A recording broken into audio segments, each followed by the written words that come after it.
I am Sadie Miller, and I play Sarah Jane Smith for Big Finish. You're listening to the Doctor Who Collectors Podcast. Keep collecting.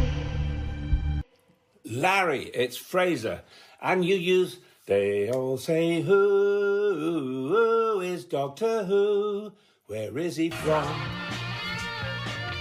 What does he do? They wonder who is Doctor Who? So I ask you, who's Doctor Who? Welcome back to the Doctor Who Collectors Podcast, the podcast that explores the amazing world of Doctor Who collecting, all kinds of Doctor Who merchandise, and sometimes Doctor Who. Amazing, isn't it? What a great place to do that. Brought to you in part by Forbidden Planet and Bags Unlimited Incorporated. I am Larry Van Mersbergen, your host, and I've been Doctor Who collecting now since 1981. That's a long time. Welcome to our 83rd episode. So we're happy to be going strong here and celebrating Doctor Who and Doctor Who collecting and Doctor Who merchandise. That's what a wonderful thing we do here. About me, if you're tuning in for the first time, if you have heard this story, you may fast forward. But I opened one of the first Doctor Who stores in Chicago that exclusively served Doctor Who fans. This was back in 1984, and it was called Bundles from Britain, which we just celebrated its 40th anniversary of its founding, and very excited that the memory still lives on. We're mentioned in a wonderful book called Red, White, and Who, the story of Doctor Who in America, and we live on page 384. You can find a link to buy this book on the front page of our website at drwhocollectors.com. Get a copy for your shelf. We are part of the Direction Point Doctor Who Podcast Network. You can find some amazing podcasts at directionpoint.org. And if you happen to host a Doctor Who podcast and you're tuning into this one, join today. There's no cost. So you can join the ranks of folks like Time Streams, amazing people there. Police Box in a Junkyard, awesome crew. The Doctor Who Target Book Club, they're a funny group, but they do the job with the Target books. Traveling the Vortex, Doctor Who Literature, Time Ram, just to name a few. So for more information on any of those shows or this show, directionpoint.org. And of course, while I'm on the subject of links, I do this in every show because you can start anywhere.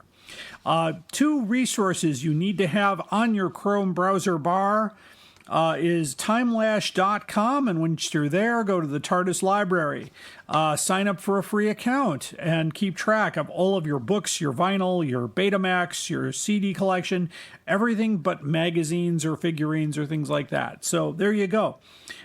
If you need to go deep dive in Doctor Who. We've seen some pretty amazing stuff online, like a Dalek bowling game from '65 that sold for over $2,000. Definitely not an outrageous offer because I've never seen one. So there you go. That you will find at Howe's Transcendental Toy Box at drwhotoybox.co.uk. And that's, of course, David J. Howe. And you know that name if you're in the Doctor Who collecting world. Good friend of mine, wonderful guy. Answered a lot of my questions. Also, we keep in touch, so it's a wonderful thing. Great resource there. And of course, if you're looking for great Doctor Who items at great prices, look no further than DoctorWhoStore.com. That's Alien Entertainment. That's the company that eventually came out of bundles after a little bit of a jumpstart. But anyway, they're running a lot of specials right now, especially on Chicago Tardis merchandise, which we just wrapped up, and I'll get to that in a little bit. You can have free pickup from the store. You can save on the shipping there. Go to the store. Go to the downtown Lombard store. It's amazing. They've got a great selection of Doctor Who and other sci-fi and fantasy items. It's just a really neat place to go. So visit alienentertainment.com for locations and store hours.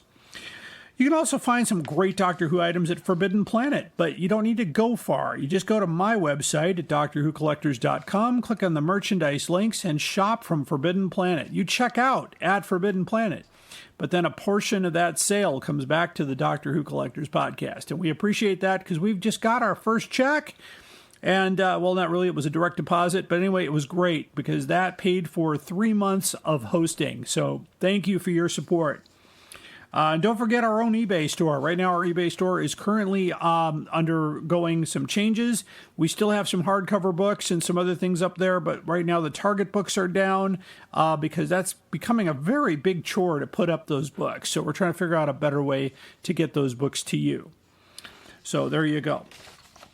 All the proceeds, of course, from those go to benefit the podcast. Another great place to shop, of course, is Who North America. Keith and Jenny, great folks. They opened the store down in Canby, Indiana, and you can find them at whona.com. And of course, finally, also celebrating its 40th anniversary is the Who Shop of London, opened the same year as Bundles. So they're listeners to the podcast. So guys, congratulations on your 40th anniversary. And a big shout out to all the folks there, Alex and the whole gang. So you can find them at thewhoshop.com. Of course, on our website, in addition to all the podcasts, we have all the podcasts from episode 1 to 82 as of this recording. And if you're listening in the past, we have whatever the current number is. We also have the complete guide to Doctor Who classic hardcover books. That is a very unique resource because there have been a lot of debates about Doctor Who hardcovers, and I'm trying to make sure that everybody has the right information. So we list reprints that some folks didn't know about. People who are collecting them thought they had the whole thing and realized there is a second printing to Invasion of the Dinosaurs, or Dinosaur Invasion. There is a second printing to Three Doctors. You know, that's important to know. So there you go. What's going on? Well, I just wrapped up convention season till next year, so I'm going to hold that thought to my next segment, so stay tuned for my time and I'll give you the whole rundown because a lot has happened, but I want to make sure I put that on the right place in the podcast. So anyway, back to the hardcover thing here. Many rumors abound about third printing books that Wingate or Allen, we actually just came up with our final theory that the Loch Ness Monster third printing is really the second printing because no one can produce a second printing. So it might have been a reprint, a misprint, so to speak.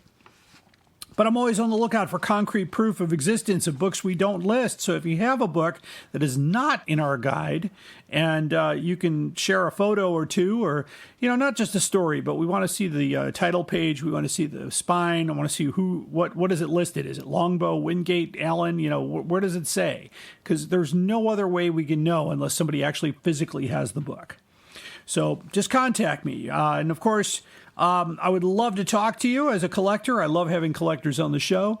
And we actually reached out to several Doctor Who stars at the last convention. Hopefully we'll have some folks coming back on the show. That would be wonderful.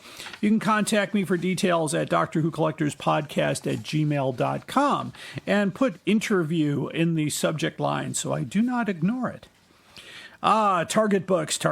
Whenever I say Target books, usually Tony Witt appears, but since he didn't appear, I think we're in safe ground.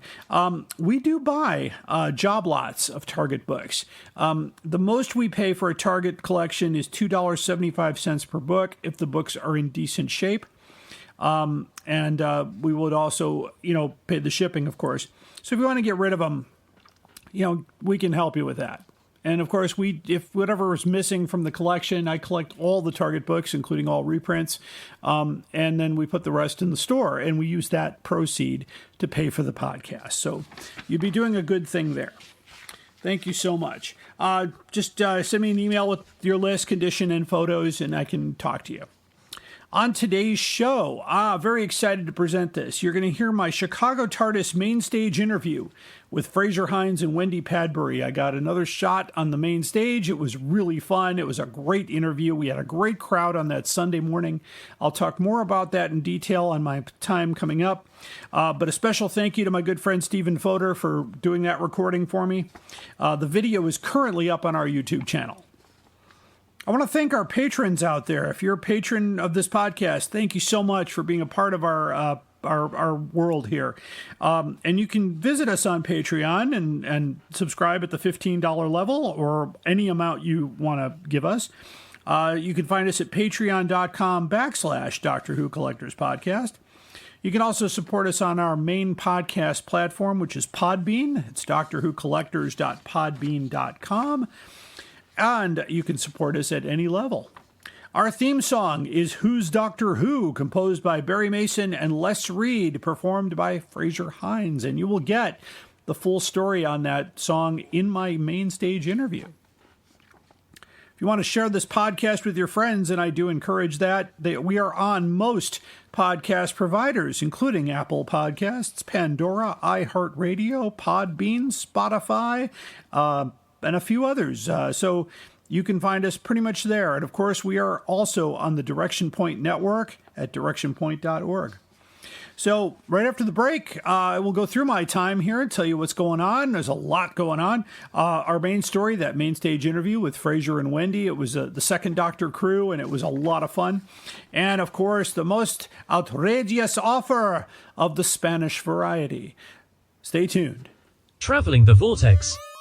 Are you ready to embark on an epic journey through time and space? Join the thousands of Whovians around the world who've discovered Traveling the Vortex, the ultimate Doctor Who podcast for die-hard fans and curious newcomers alike. Every week, we dive deep into the Whoniverse, discussing the episodes, theories, and hidden gems.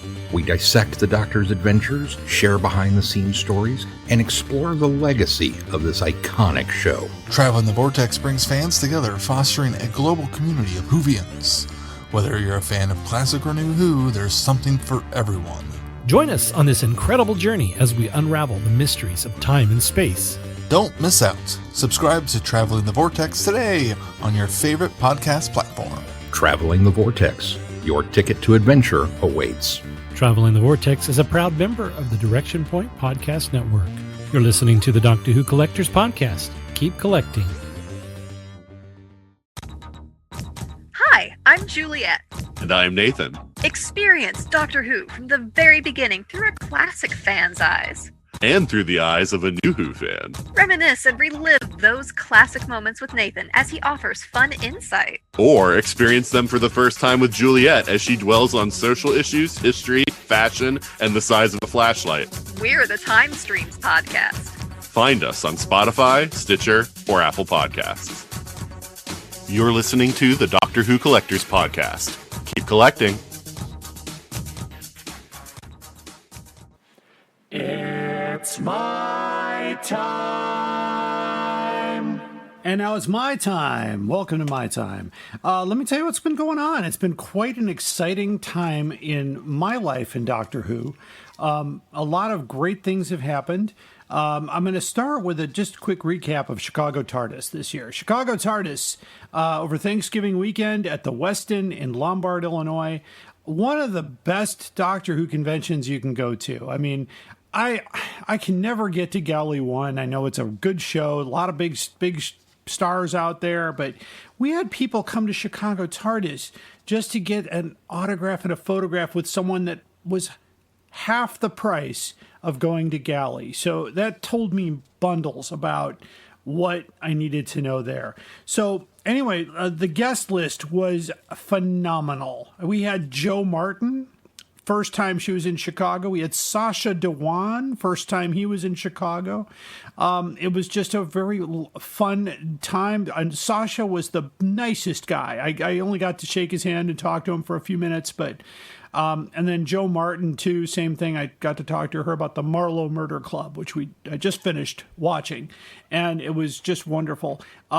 And, of course, some of the folks that were there, Sophie Aldred, my good friend Sophie, was there. She, of course, remembered our time together at Oktoberfest. And funny story with her is, of course, I always support our guests, and so I had an autograph photo to be signed by her, and I came up to the table, and her handler said, "Hey, did you know he's got a really large collection of Doctor Who?" And Sophie turned to look at him and said, "I've seen it." Great story. And another good story, of course, Paul McGann was there, the Sixth Doctor, and I walked up to him for an autograph, and I said, "You know, Paul, maybe you don't remember, but the last time we were speaking, we talked about 1920s jazz." And he looked at me and he goes, "That was 5 years ago. Yeah, that was you. Yes, I remember." I love it. I love that stuff. And it was just a lot of fun. Frazer Hines, of course, was there. Wendy Padbury. I got to interview them on the main stage, but I got to talk to Frazer quite a bit. He's just a fun guy. Of course, the Big Finish crew, the folks that I really had a great time with. Jason Hagellery, of course, the head honcho. Sadie Miller and Daphne Ashbrook were there. Daisy Ashford. I said Daphne Ashbrook. No, she wasn't there. Daisy Ashford was there. And I talked to Daisy again about being on the show. And Sadie actually tried to, encourage her too, because she really liked being on the show. And Daisy was like, I don't know what to talk about. And Sadie was like, don't worry, he can get you talking. And it's okay if you don't want to talk. If there's something they don't want to talk about, we don't push buttons here. So this is a fun show. And okay, on another track here, leading to another story with a celebrity here, is that a few months back, this was just kind of a out of the blue kind of thing. I receive an email, and the email's from David J. Howe, and he says, "Hey, they're working on a Blu-ray here, and you have the Spirit of Light merchandise." I said, "Well, yeah, I've got almost all of it. I'm missing a couple T-shirts, but." So he said, can you, I'm going to give your contact over to this person and he's going to email you like tonight. And I said, okay. So I get this email. I don't know who this person is, but I said, okay, great. Can you please send or share with me high-res photos of all your Spirit of Light stuff by tomorrow? And I said, well, sure. So I got to work and I did all that and sent it off. And that was the last I heard about it till I received 2 copies of season 25 Blu-ray with Sylvester McCoy on the cover. And I was like, you got to be kidding me. But no, on the bonus disc, my photos appear and my name appears in the credits. So that was pretty exciting. That was a humbling experience. I've contributed to a Blu-ray. So to continue that, I decided to take both my copies to Chicago Tardis, and Sophie, of course, signed that, and I took them to Sylvester McCoy, and he got really excited. He picked it up, said, Sophie, have you seen this yet? And she said, no, I haven't seen him yet. They hadn't been home, and Sylvester had just come from Australia. So it was... he said, is the escape room on here? And she said, yeah, I think so. And I said, yeah, I think it is. And I said to Sylvester, well, I got to contribute to the bonus disc. And he goes, did you really? That's wonderful. He's 81, I think. So he's just hilarious. But he signed it. And of course, I'm hoping one day Bonnie Langford comes to Chicago so I can have her sign that as well. Another person I met was Kieran Hyland. He does the colorization, and he signed my copy of the Daleks in color. Great guy. And it was just a lot of fun. Mark Ayers, the composer, signed my copy of Ghostlight, the soundtrack from 1989. He asked me how I got it. I told him. He says, okay, it's legit. So, and Dominic Glynn was there as well. So there was a lot of people. And if I'm leaving folks out, that's okay. It's that's okay. That was the stuff I did. Now, as far as what I did at Chicago Tardis, of course, I'm a speaker. I was on a few panels. One was about home media, which I had to leave because I was seeing Joe Martin and then came back, so I didn't really get to talk much there. I was on, of course, the Over 30 cosplay panel with my good friend Jen Greeley. She's just an amazing costume goddess. That's all I can say. So she's just simply amazing. And I asked her to be on the show, so hopefully I can get her on the show. Then we had a panel dedicated to Bundles from Britain, 40th anniversary, and my guest on that was Mr. Bob Wettendorf. And Mr. Bob Wettendorf, of course, I've known him for 40 years. He was my first customer. Became a good friend when we were both members of the Many Companions of Doctor Who, and he gave a lot of stories from the background. Gene Smith was not able to be at the panel. He just said that he was just not able to get around, but he did have to do the 25th anniversary of Chicago Tardis. So that was more important. But he and I spoke quite a bit at this show, about the Bundles days, and it was just quite amazing. And then, of course, I did a lot on Sunday. I did the Living History of Doctor Who, the final show of the books from 64 to 96. That was very well attended. We gave a copy away of The Evil of the Daleks by Frazer Hines, signed by Frazer. And it was a lot of fun. And I've been getting suggestions for what to do for next year. So I put that out on the Facebook page, Chicago Tardis Fans. So if you went to Chicago Tardis, join that page. And then I was on the main stage with Frazer Hines and Wendy Padbury. You're about to hear that interview in just a few minutes here on this show. You can see the interview on YouTube. It wasn't quite as dramatic or anything big happening like what happened with the Katie Manning interview. Like, nobody sat on my lap for this one like Katie did, but Katie is Katie, and we love Katie. So that's a wonderful thing. Also, what's going on here is I've been doing a little bit of work with Real-Time Pictures. Keith Barnfather, I met him down at Doctoberfest a month or so ago. And I've been part of the documentary about the USA tour, which happened in the late 80s in the United States. They brought a trailer over, they brought guests. And when they stopped in Chicago, they only brought the trailer. No guests, no dealers' tables, no screenings, and because they chose Navy Pier as their venue. So I was spending my Sunday with some wonderful people, Russell McGee, Brandon Peters, and Elwidis Pagan, just wonderful folks from, Russell, of course, is also part of Big Finish. He's done some work there. The Brandon Peters Show is a podcast I highly recommend. I've actually told him he should join our network. I don't care if he's not a Doctor Who show. Everybody should have him. But, he hasn't done that yet. But that's okay. Brandon's a good guy. In fact, Brandon and Russell both were in the Who room here. And based on my recording time, that would have been yesterday.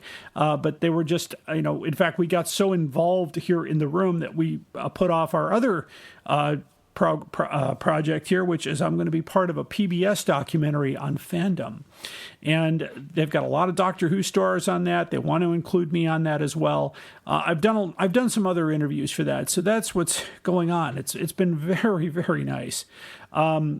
Things have been going very well, and I can't complain. So life is good on that level. So I have officially wrapped up the convention season. I am not a guest this year at Consinity. They rotate their guests regularly, which is normal. I still haven't worked out my stuff with Console Room up in Minneapolis. They keep reaching out. We keep trying to agree, and then they never respond. So it's okay. It's Minneapolis in January, so I'm good there. Anyhow, that's my time. So I hope that was informative, and thanks. It's been a really fun time. So coming up after a quick break, you're going to get our the full main stage interview audio with Frazer Hines and Wendy Padbury. Stay tuned. The vervoids are probably the best dirty joke in Doctor Who. They're hermaphroditic plants. A lot of plants are. So there you go. It's based on science. No, they'll ship anything. There are probably 11 and handle shippers out there. You just have to drill a hole where his mouth is, and you're all set. He needs the room. I've seen it in pictures. I'm not saying you're not a fan. I'm saying you don't know what the fuck you're talking about. Doctor Who gives a drunken Doctor Who podcast for the end times. You are invited on an adventure across all of time and space, in a completely random order. It's the Police Box in the Junkyard podcast. Jump in the TARDIS with your hosts, Eric Gulbranson, Asad Kheshki, and Matthew Kressel. Explore Doctor Who TV stories, audio adventures, and books, both novels and non-fiction. The Police Box in the Junkyard podcast. It's the entire Whoniverse on shuffle. The Police Box in the Junkyard podcast is a member of the Direction Point Network and is available about once a month wherever you find your podcasts. You are listening to the Doctor Who Collectors podcast. Keep collecting. Up there is the scanner, those are the doors, that is a chair with a panda on it. Sheer poetry, dear boy. Good morning, Chicago Tardis, how we doing? Sunday, hello. I'm Larry Van Mersbergen, host of the Doctor Who Collectors podcast and a frequent speaker here at Chicago Tardis and doing my second main stage interview of my career. When I was 15 years old, I got to meet Patrick Troughton at the Chicago convention, and I never thought that my 15-year-old self would actually be talking to his companions 40 years later. So we're going to have a great conversation, some in-depth stuff, some fun stuff. So I know you all love them, the second Doctor crew. Please welcome to the stage Frazer Hines and Wendy Padbury.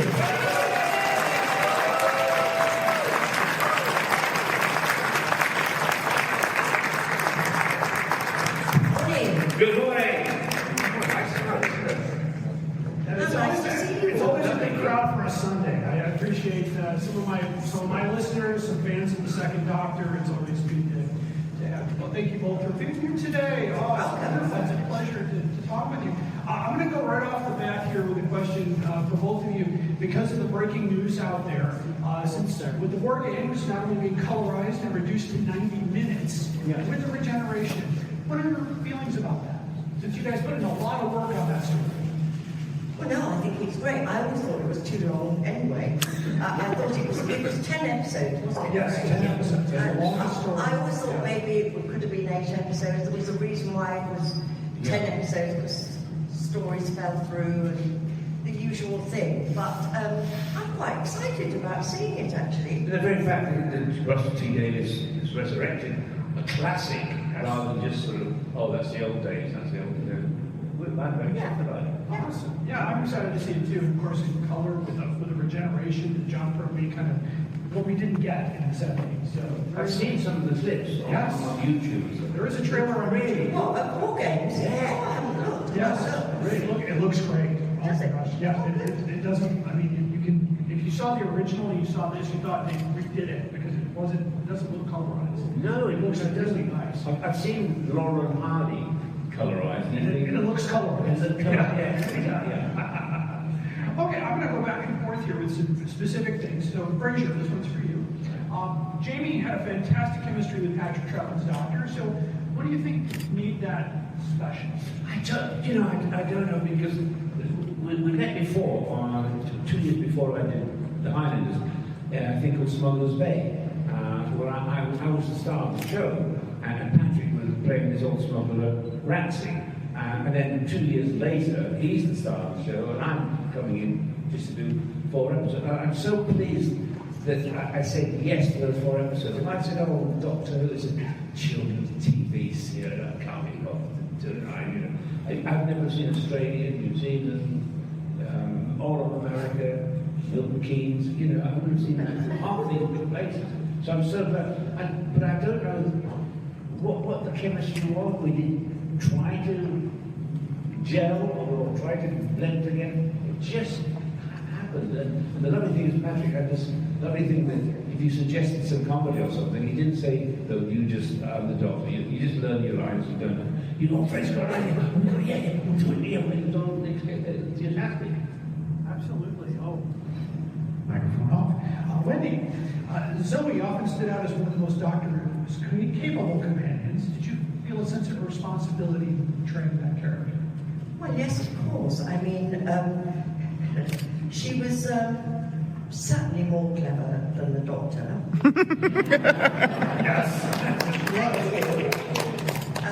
She wasn't backwards in telling the Doctor how irritated she was by she had no problem standing up to the Doctor. She had no problems. So yeah, it was a fantastic part to play. And very different to Debbie, who'd been wonderful, but such a completely different character. Oh, yes. So Debbie was so lovely and beautiful and attractive. Frazer? No, she was really lovely to play. I was very happy, yeah. But talking about that, what made you and Pat to gel? You don't know what that is, do you? It's when you meet anyone, what is it that draws you to someone, to that person and not that person? You don't know. It's an indefinable quality that happens. Something happens, and you just gel. It's lovely. And I noticed that it did as well. Yeah, me too. Oh, definitely. In the stories I've seen, which sadly are very many, I always see the Doctor and Jamie have this really close friendship, even to the point when, at the end of Wheel in Space, very reluctant to accept Zoe as part of the TARDIS crew, that Jamie kind of had an ownership of the Doctor. Oh yeah. We had a great bromance. I mean, somebody grabbing each other. They held hands at the beginning of the Cybermen. Yeah. Oh yeah, that loving grabbing the hand. Still great. Oh, Still great. That was wonderful. Okay, Frazer, for you here, just as after the initial getting started, what was it like working with Pat and Wendy in the dynamic from the Wheel in Space to the War Games?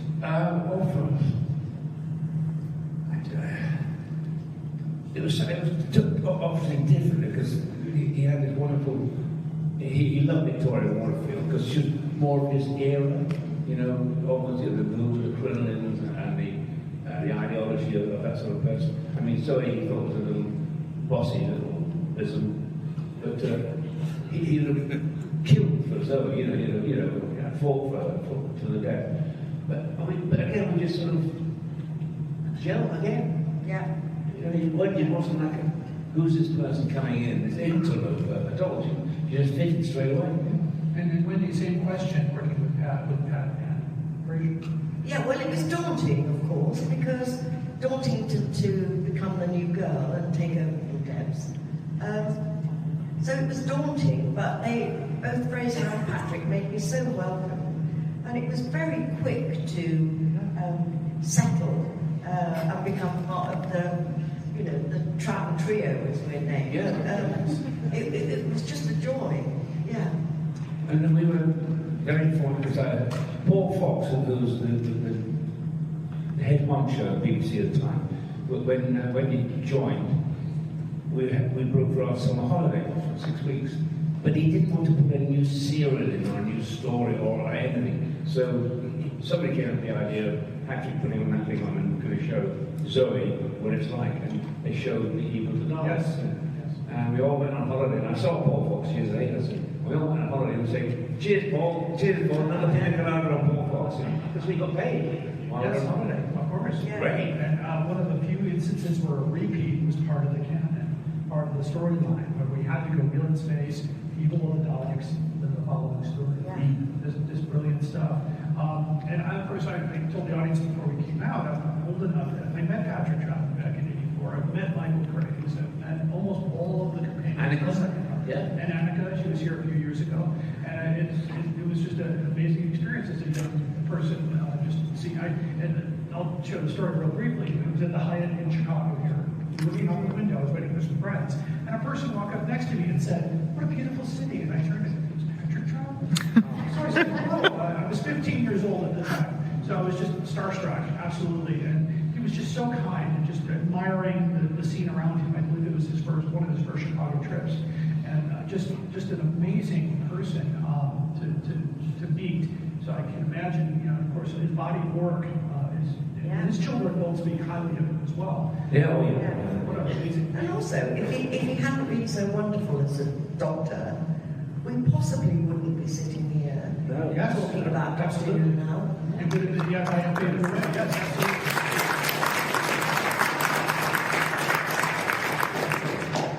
Okay, Frazer, Jamie remains one of the most beloved companions in all the history of Doctor Who. Why do you think the character has endured in the hearts of fans even till today? I wish I knew because I had bottled it. He's got great legs. Yeah, I don't know if it was killed or his sort of naivety, so to speak, but he could make fun of things as a joke, but it's not a joke, it's just Jamie trying to understand stuff. Yeah. And I think it was this sort of naivety that he had, but also the stoicness that Diana Gabaldon, when she saw the War Games, like Jamie calling Jamie Frazer. The first episode I ever saw of Patrick Troughton was episode 10 of the War Games. And what sticks in my mind is that opening sequence where the Doctor's trying to get the key in, and here comes Jamie running through this force field to help him. And it's just so, in slow motion. And that was my first view of Jamie. And I thought, wow, he's going to save the day. There we go. Zoe and doctor trying to get that key up there, and you get it through, and they start. Because we filmed that at a rubbish dump, Brighton rubbish dump. And we had rats running around. It was grim, wasn't it? It was snowing. It was April. It was snowing, really cold, and many rats. Yeah. Goodness. Of course, Wendy, the same question. Zoe, of course, is a beloved companion. Why do you think people today are still flocking to the stories? I think maybe because she was different. She was, a strong woman, girl at the time, and I think it was a period of time where it was unusual to have strong women characters on telly, especially in the 60s. It's in the 60s. So I think she, I've met 4 since I've been doing Doctor Who conventions, both in America and in the UK, astrophysicists, female astrophysicists, all who became astrophysicists because of watching Zoe. And it's a very humbling experience, because when you're doing this work, you don't realise an impact you're having. Your influence, when you're an actor and you're playing a role. And I know many actors have said the same thing. The reason that I went into this is because you were this character. Yeah, absolutely. That's an amazing thing, especially for young women in the 60s, to come out of that era and go into astrophysics. That's amazing. Yes. And of course, Wendy, just back to you for one. You were known for, at least you can confirm or deny it, that you were behind a lot of the behind-the-scenes mishaps or practical jokes. Absolutely not. And if so, I mean, seriously, that was him. Even Colin Baker would say that. Yeah. Well, any practical jokes that you can share to some of the audience here? No. Not anymore. Not anymore. When you think about it, it was sweet in the 60s, so of course everything went, but you couldn't do it nowadays. Right, absolutely. Well, they happened, and they were funny, and now we're going to... We debate Patrick sometimes. He'd come up. Oh yeah, we did that a lot. Yeah. We used to go to the TARDIS and then... We'd take his trousers pull his trousers down.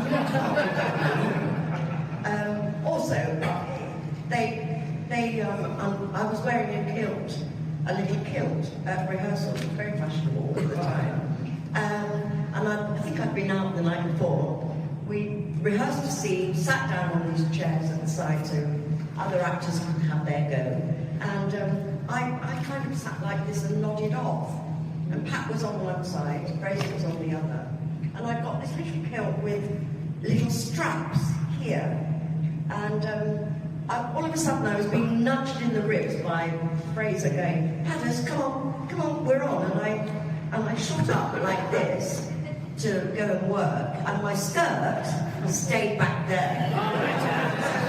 I was in the middle of the rehearsal room in my knickers because you'd taken my skirt off. And it was a church hall, wasn't it? And it was a church hall. And I remember running out the double doors, and I went absolutely scarlet and just going, and I ran out into the hallway to go to the ladies, and I bumped into the vicar. And for some unknown reason, I said, morning, vicar, and then I curtsied. I don't know why. But that was one of the worst ones we ever played on. That's a great story. Okay, Frazer. And Hitler Bright, when we did the 2 Doctors, we were here in the canteen, and I had this sort of muesli. What's that smell of it? And she came out and she didn't hit me. Our girls were lovely. They could have said, I say, grow up, No, we had some lovely girls. Enjoying life and fooling around. That's a good story. A quick story for you too, because when I was much younger, I had a friend of mine who actually went on vacation to Seville. Oh yeah. And he came back. He was really excited to talk to me. He said, "Hey, I got to talk to you because we were visiting Seville and we ran into these folks at this little hotel and asked, hey, I see all the film crew. Are you guys from Hollywood?" And someone said, "No, we're better. We're British." From the description, it was you, Frazer. Oh, that sounds about right. Yeah. Because we had two policemen looking after us who got called in the traffic, and they were very off. You know, they wouldn't join in and they wouldn't speak. Good morning, you know. And they were with us for about 3 weeks. And towards the end of the week, they started the second week join us. Look, come join us for lunch. We have a glass of wine. Join us for. On the very last day of filming, there's some photographs of Nicola handcuffed to one of the policemen, and I'm with a truncheon. And they said, when you first come here, we think, oh, English, no, football hooligans, we do not like the British. But now we realize that you're not all British are football hooligans. And we actually cemented Anglo-Spanish. Oh, he was Welsh, was he? That's right. Okay. All right, Frazer, this one's specifically for you. So, as many of my, if you listen to my podcast, the Dr. Employers podcast, we use as our theme song a little song that Frazer recorded back in 1968 called "Who's Doctor Who?" Oh yeah. Tell us about the recording. I know that these folks. When I was playing charity football, and one of the team was Barry Mason, and he and Les Reed had written Delilah for Tom Jones and The Last Waltz for Engelbert Humperdinck. And he said, Frazer, look, you're popular in this Doctor Who thing. Me and Les are going to write a song. So they wrote the song called Who's Doctor Who? It was the only flop they ever had, actually. But on guitar was Jimmy Page. Led Zeppelin. Yeah. As a young lad, Jimmy. And I've yet to meet him and say, I started your career off. And they all say, oh, Doctor Who, where is he from? It's a nice song. And the other side, the B side, Punch and Judy Man, all the disc jockeys wanted to play that. It was much better record. But in those days, you weren't allowed to play the B side. You had to play the A side, and that was it. But and I saw Les Reed, a few years just before he died, and at a function. And I told him the story. He said, "Yes, that's the only flop we had. You owe me £1 million."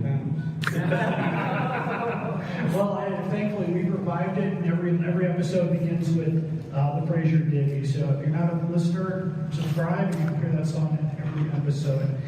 Wendy, of course, after leaving Doctor Who, you worked as a talent agent, discovered folks like Matt Smith. You heard of him? Yeah. So what drew you to that side of the entertainment industry? Oh, it was a long time afterwards.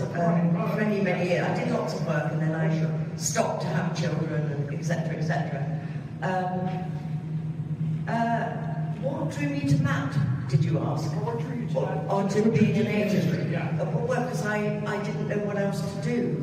I knew that I didn't want to act anymore, and somebody said you'd make a good agent, and I said, well, I don't think I would. That's like a proper job. To get up and go to an office, that's not very me.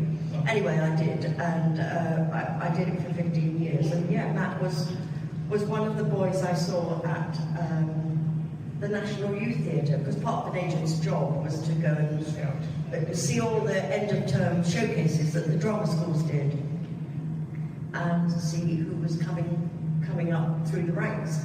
And I went to the National Youth Theatre, and Matt was in a play. He didn't have very much to do, but I just couldn't take my eyes off him. He was really fantastic. And so I went up to him afterwards and said, I'm an agent, and I don't know whether you want to be an actor or not. And he said, yeah, I do. And I said, well, I'd be, very interested in meeting you. If you want to come for an interview, not an interview, if you want to come to the office and meet us all, then that would be lovely. And he did. And he came on, I think he came on the Thursday. And we said, right, we'll get your photos done, we'll do a CV for you. And then on the Friday, I got a phone call from the Royal Court Theatre, from the casting director, who said, we're having really terrible trouble casting this particular part. We want somebody who looks quite quirky, who can look about 15, and can do an American accent, a New York American accent. And I said, oh, Matt Smith. And she said, I don't know who that is. And I said, well, he won't. I only took him on yesterday. I said, I can't send you any photos because I haven't got any yet. She said, I trust you. Tell him to come and get a script from the Royal Court stage door, and then come back on Monday morning and have an audition. So I phoned Matt on the Friday and said, right, first question is, can you do a New York accent? And he said, yes, I can. And I said, yes, okay, in which case, go to the Royal Court, pick up a script, have it, read it over the weekend, and go on Monday for your interview for this play. And he said, bloody hell, that was quick. And the rest is history. I don't think I've ever had so much interest in a client as Matt. I had another Matthew McFadden was my client as well. That I took from RADA. He made a Matthew McFadden Succession, and I found him at RADA as well. But really, with Matt Smith, he's just got that face, hasn't he? He's just all those features that don't really go together individually, but then they do. And he's just amazing. He's fabulous. He's fabulous. Oh gosh, yeah, I think she did a good job with that, didn't you?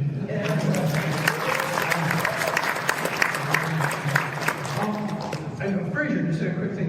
If you're in for a wonderful holiday movie that'll really set you in the mood, Frazer and Sylvester were in a movie called Lost at Christmas. And could you tell our audience about that film? Yeah, it was set entirely on location up in Scotland. About this young couple who meet and they get snowbound in this hotel up in the Highlands. And Sylvester and we played two sort of old Scottish Highlanders. And we had this idea. We said, fancy a drink, Jimmy? I'll have a drink. The problem, if you did a Highland accent, would be after having a gram of whiskey. Hey, I'll join you. Do we grass or whiskey? So we get a lot more screen time. So we did the first scene to the director, and he looked, he said, you two buggers. I know what you're doing, but keep it in.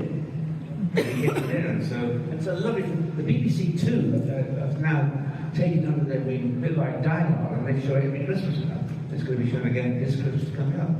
And if you want to watch it here in the United States, if you have a Roku, Roku has its own channel called Roku Channel, and Lost at Christmas is on the Roku channel with no cost. So I believe you can also get it on Amazon Prime. So definitely check out that film. I've seen it twice. It's a wonderful film. There's another one that Brian Hendrick, who wrote and directed that one, called Sundown, with me and Katie Blackwood. And again, we shot that on the island of Iona. And it took about 2 days to get there with ferries, and it was raining. And before we were actually filming, the sun shone. And it worked, because if it had been raining, suddenly I was just walking down the lovely sort of lanes in the Highlands of Scotland. It could be raining, it wouldn't be the same. But that's called Sundown. And it's a beautiful, and by the way, Lost at Christmas, beautiful scenery of the winter of northern Scotland. The last scene of Sundown, we were actually watching the sun going down, and the camera was on my back, and the sun's going down, and I'm just looking out to sea, and it's action, and I'm watching the sun go down, it's going down. And somebody a few days later said, God, Frazer, that was amazing. And we only saw your back, but we could see the emotion of your character, William. You know, what are you thinking? I said, I'm thinking, for Christ's sake, hurry up, I'm frozen. Just in case you thought acting was easy, everybody.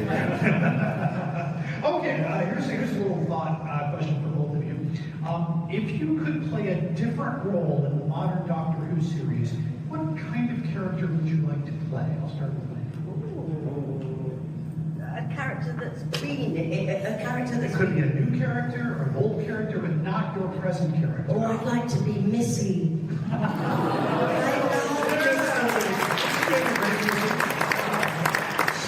Amazing. That's an amazing character.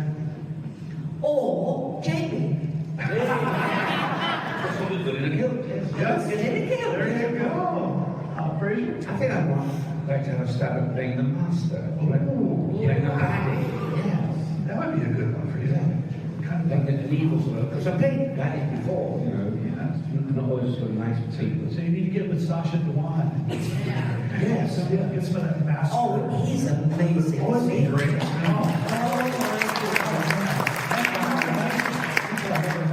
Yeah, just honestly, I saw him talking with some children and just giving him his time, and wow, what a I did a TV series, funny enough, called Out of Sight. It was all about a school. Yeah. And he was one of the pupils, I think he was only about 14 at the time. Wow. And I played one of the master Mr. Street, a PE teacher, which was great character to play. And little Sasha was there, and I've seen him. Wow. It's amazing how small world it is, the editing world. Just a lot of fun. For both of you, okay, what does it mean to you personally to be remembered fondly as Doctor Who fans, considering your run ended in 1969, and this country didn't see any of it until just recently? You haven't seen it until recently, really? Well, the 80s. Oh, yeah. Since the 80s. It never got broadcast here until the mid-80s. And of course, by that point, and the first showings were actually the first showings of Patrick Troughton stories were at the Chicago Convention in 1984, and the first one was the Crotons. And the Crotons. Direction point. Yeah. Where we go, get the gun to give the students. Mother God. Yeah. Gun in the wind. Yes. Well, it's incredible, isn't it? Oh, yeah. It's absolutely incredible. You don't think when you're 21 and you're doing a job and you're a young actor that all these years later you would be sitting here talking about that role and that show. I mean, it's incredible. And it's all thanks to the fans, because if you weren't such fans, then we wouldn't be sitting here talking about it. I just look at the size of this crowd on a Sunday morning. Yes, I know. Yeah. Thank you all for being here. This is amazing. Thank you so much.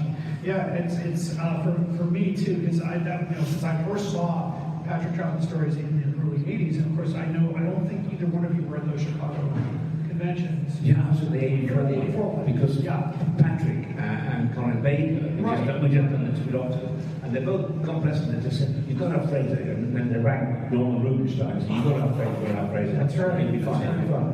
And that's what happened. Yes, I just remember they showed, that was the origin of the 24-hour video room, by the way, because I watched the War Games at 2 o'clock in the morning. Yeah, some of you remember that as well. That was just amazing. But and that kind of grew. The American audience just kind of gravitated towards, Jamie, Zoe, Victoria, and the stories that we could see at the time. More have come out since then. If I'd known, when is it? We've seen it. I'd have kept my kilt and my shirt and my mask. That's what when I finished. Well, that's 3 years, 3.5 years. I'm going on now to the next job. Absolutely. And I had the same conversation with Peter Curtis not long ago about how he's done all this other stuff, but people keep coming back to his Doctor Who role. Yes. Oh, yeah. And he's now really proud to be part of that era, as all of the actors are. Well, some actors, they hate to be reminded of their early stuff, but I'm very proud of Jamie. People say, oh, no, I don't want to remind him, those are the old days. No, I'm very proud of being part of Doctor Who. Yeah. Do either of you have a favorite story that you either worked on or watched? Well, I would say it's Mind Robber. I love Mind Robber. Yes. Only because it was so different and so innovative, so unlike anything else we were doing. And what I often say is it also, Frazer wasn't there for a week.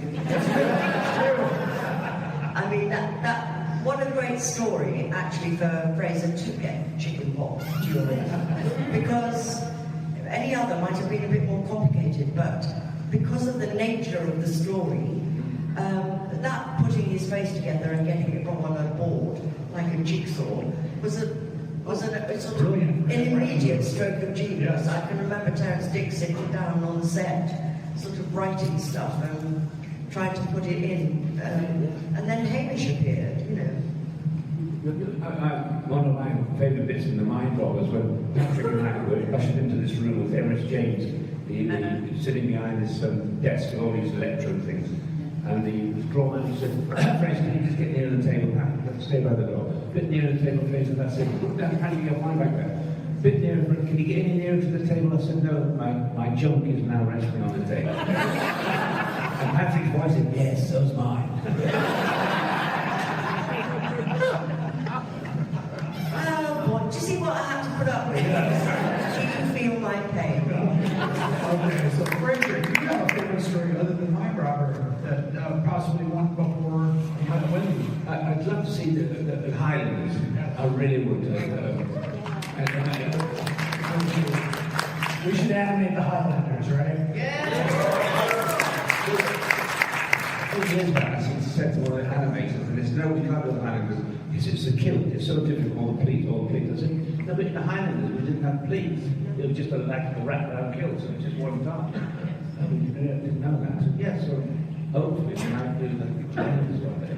That's a great story. It's a great story. I've read it. If you haven't read The Highlanders, get a copy of the Target book. It's really quite good. In a few moments, if you have any questions for Wendy and Frazer, we have a microphone over here. If you want to form a queue over here to this side, we will get to your questions in just a few minutes. So feel free to come on up and all that. My favorite story is a story called Enemy of the World. Oh, yeah. Tell me about that one. Well, for years I've been saying Enemy of the World, and people have gone, yeah, Patrick plays 2 parts. Yeah, that's been done before, yeah. And then when he came out, my God, that was so good. Patrick was really good. I mean, with the first day of rehearsals, he came up to Debbie and I, and he said, oh, think for this accent from Salamander, what do you think of this voice? And Wendy, and Debbie went, are you going to play it like that? I said, he's not a bad son, you know. And Patrick slunk away. You could hurt him, actually. He slunk away. No, he was brilliant in that part, really. Yes, absolutely. Okay, we've got an audience question. We've got somebody lined up. Go right ahead. Hello again. I just wanted to ask Ms. Padbury a question. I meant to ask this in the meet and greet, but we ran out of time. Is it true that you were asked to stay on into John Pertwee's reign as the Doctor? And if you didn't, I'm just curious why you decided. It is true, but I didn't think, I mean, like Frazer spoke to you, we all spoke to our agents, you know, and it was, I just didn't think, I didn't know who was coming in as the Doctor, and we'd had such an amazing time that I didn't think you could replicate that, really. So it made absolute sense for me to go at the same time as Frazer and Pat. Because we didn't want to leave. Because Patrick's wife was saying, you should be doing grown-up television. And my agent said, oh, darling, you've got 3 years leave. You should go back to films now. And Wendy's agent as well. And I always say, if we hadn't had those people nagging us, you never heard of David Tennant, who's still be there now. You'd have to shoot us to get us out of the house. That would be great. Well, thank you very much, and it's wonderful to have both of you back at Chicago. Thank you. Thank you very much. Thank you. Thank you for the question. So I know in your era some of the props didn't look as great as they do now. Did they look better in person than they did on TV? That's a great question. No. They were pretty basic, I think is a polite way of saying. You know, in the TARDIS, you couldn't really touch many buttons because they'd just come off in your hand. Yes. But the best thing was the set when we had for the underground. That was amazing.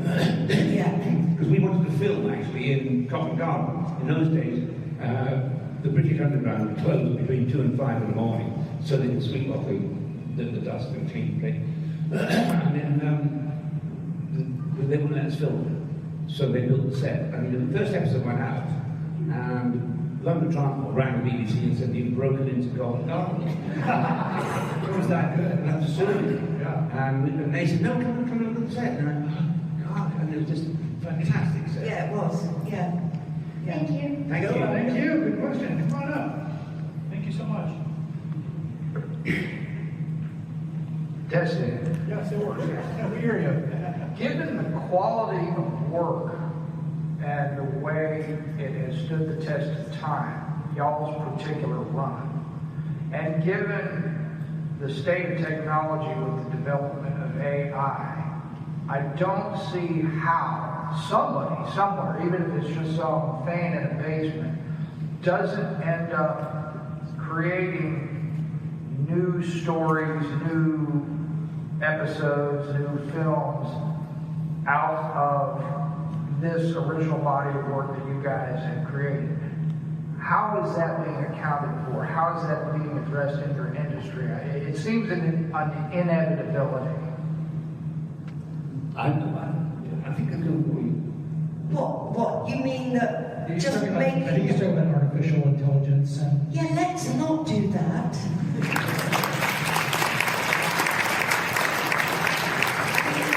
AI is an amazing thing, but don't replicate us. Yeah, I tend to agree. I mean, how would you, when you repaint a Van Gogh, for example, given the fact that, there are Frankensteins in the world out there, if it can be done, it will be done. Are you guys and your families or your compatriots, your industry comrades, are you protected financially as far as your intellectual property goes, or how is it? Absolutely not. No. And actually, we had no technology back then, but here we are, all these years later. All we had to rely on then was a really good story and really good actors, and it works. Otherwise, we wouldn't be sitting here, would we? And we were fortunate. We had real sets to work in. Nowadays, most of it is green screen. Right. So just say, pretend that green wall there as a space station, as the door there, and we were lucky because we had sets.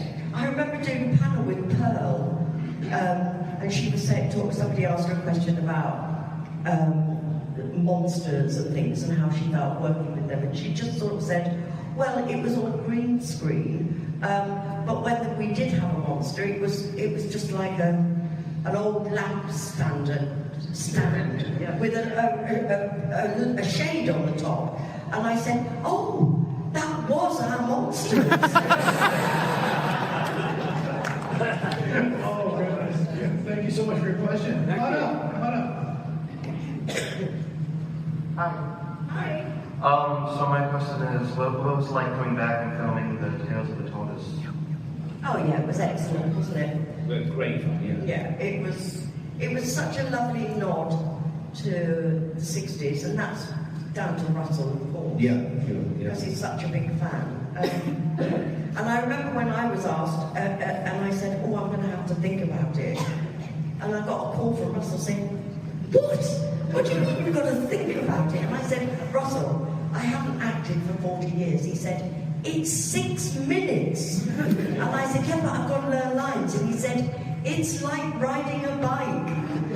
Pull yourself together. And actually, it wasn't like riding a bike. It was that muscle was needed a reboot. But it was wonderful. It was absolutely wonderful. He took us out to supper the night before, and when he actually said, and I said, well, you've done a big finish. He said, yes, but that's reading, it's not having to learn stuff. But everything, I mean, I was impressed with the machine that is Bad Wolf, because I remember that evening Russell saying, a car will pick you up from the hotel, and I said, it's all right. I've got my car at the hotel, so I'll drive myself in. And he said, a car will pick you up at the hotel. And I said, Russell, honestly, I've got my car, and then when we finished, I could drive straight home. And he said, a car will pick you up from the hotel. And I said, you have to remember, I used to go to work to do Doctor Who on the bus. Yes. So I said, this is all different. And the machine that is Bad Wolf is so enormous. I mean, I spent most of the day with my mother basically going, I can't believe this. It was like, and Russell said, do you want to go and see David's TARDIS? I didn't think you went to see it, did you? And I said, oh yeah. So after filming, they took me down these corridors into this ginormous hangar, and I walked on David's TARDIS, enormous, and I said, oh my, do you remember the size of our TARDIS? And I mean, ours was tiny, this was enormous. And I think it was Scott Hancock who said to me, yeah, when David first got on that, and there was a particular scene, he decided, because there were so many gantries to run around and places to run, he decided that he was going to do this particular scene whilst running around all these things. And apparently, after the second take, he was rather regretful that he'd made the decision to keep running around because he was utterly exhausted. But no, it was an amazing thing to do, wasn't it? And we were doing a convention in Swansea the weekend before. Yes. So we were able to say we were in Wales. Oh, you're here! No, Swansea. But we were dying to tell people, but we couldn't tell. Not so. We were really, and actually at that convention there was Colin, Syl, Peter Purvis, Sophie, you and me. Yeah. And we all knew that coming week we would be, and we were all desperately wanting to say to each other, is this exciting? Yes. Is this exciting? And nobody did. We didn't dare. And actually, Frazer asked to leave the convention early on Sunday afternoon. Yes. And he said, right, it was like we were in some spy thing. Right, I'm going to leave now, because Carrie said I could go. I said, okay, I'll leave it half an hour, and then I'll ask Carrie if I could go, and I'll follow you to the hotel. It was so cloak and dagger, wasn't it? It was extraordinary. Thank you. Thank you for your question. Yeah, thanks. Hi, come on up. Happy birthday to you. Happy birthday to you. Happy birthday, Mary. 21. 21. Congratulations. I wanted to ask this, that would be great, but I came late, and my only excuse is that it's my birthday. That's all I have. But first, I want to thank you, Wendy, for straight up saying I don't want to be depicted with AI. I'm an artist. I'm in art school. And it's an existential threat to like everything I've worked for. And I love hearing people be like putting their foot down, being like, don't use my voice or my face or anything. That's so important.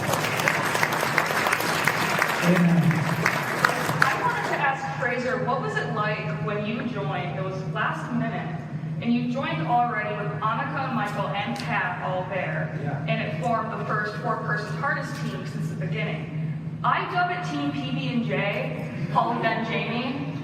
Was it daunting to join in, or was you knowing Pat from Smuggler's Bay and Alaska? It was daunting in so much that Annika and Mike kind of didn't welcome me as such. And understandably, if I'd done, say, a year and a half, and then they brought in another male companion, like Adrian or whoever, I'd have thought, why do we need another male companion? So I can understand Michael Grace thinking, we don't need this other male companion. And Annika used to hug everybody in the morning, except me. She always let me. Is that true? Yeah. Wow, I didn't know that.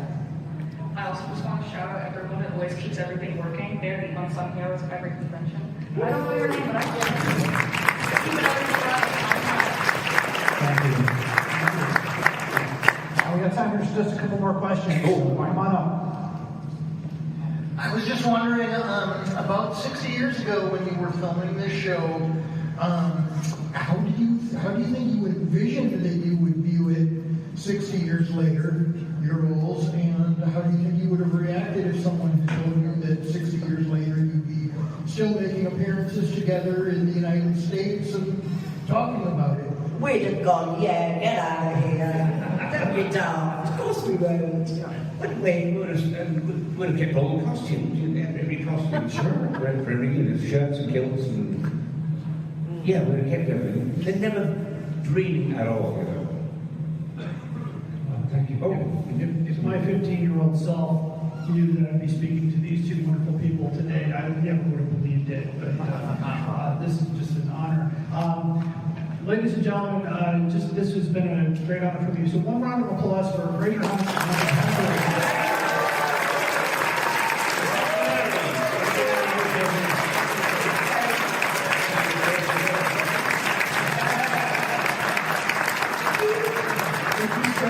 Enjoy the rest of your Sunday, Chicago Tardis. And if you want to join me in the game room, we'll be playing Battle for the Universe very shortly. Thank you.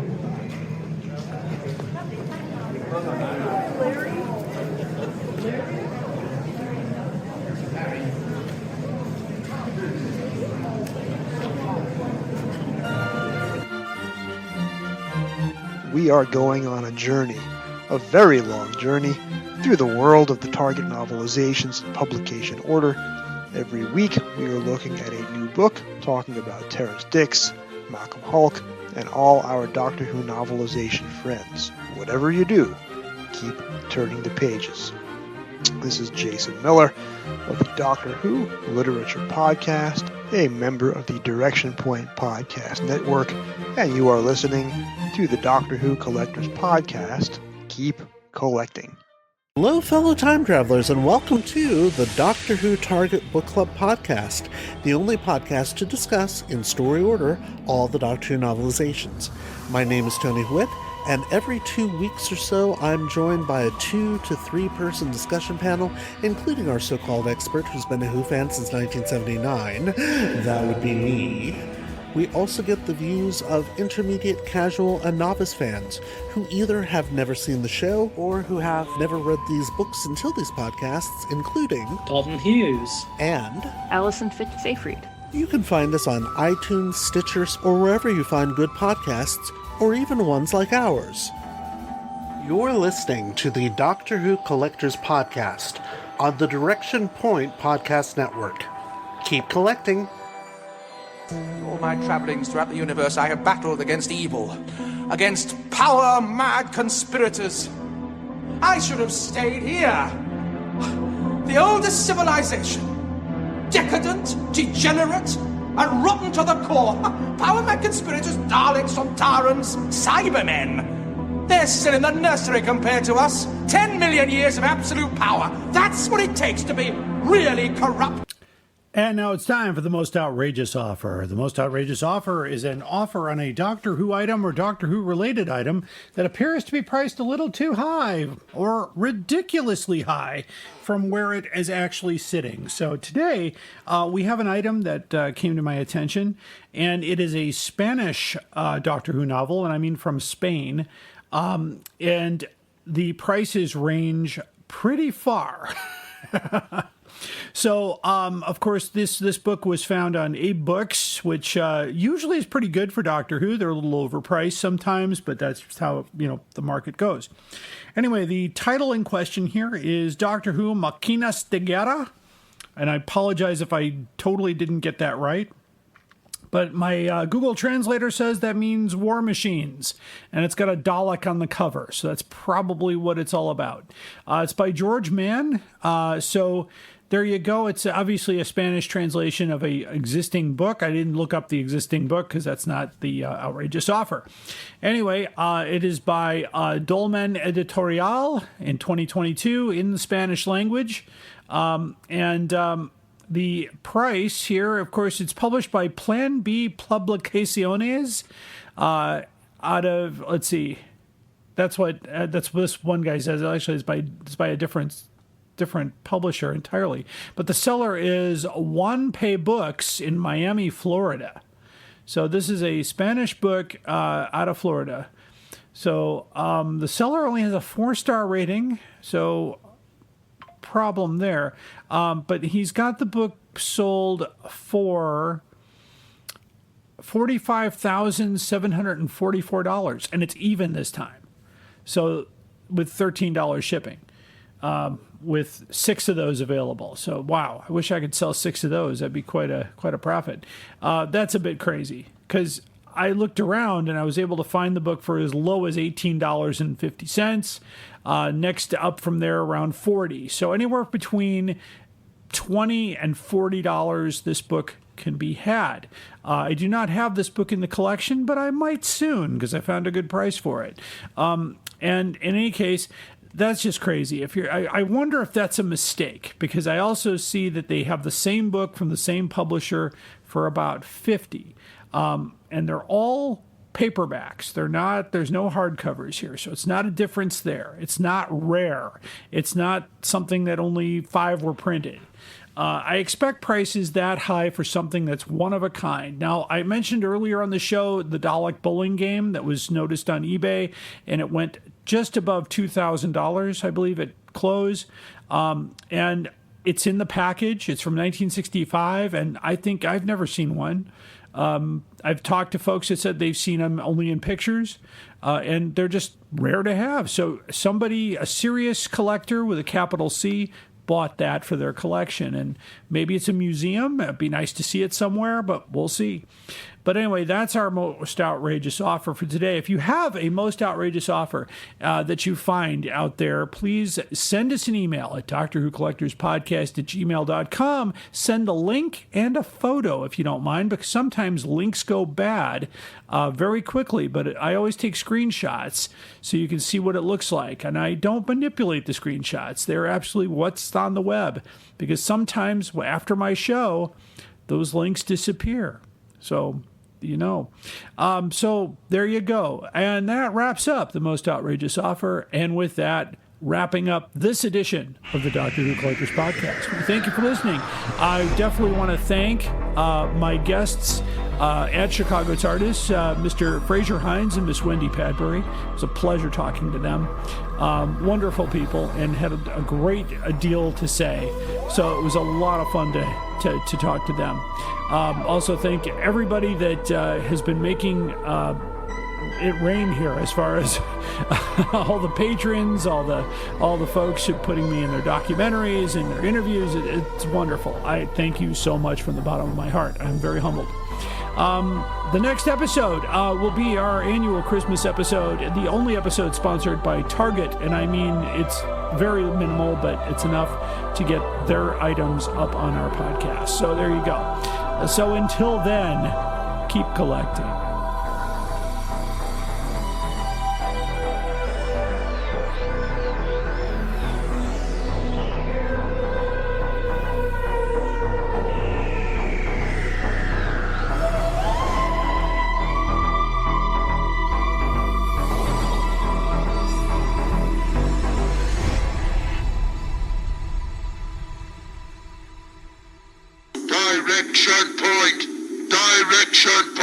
A Doctor Who Podcast Network.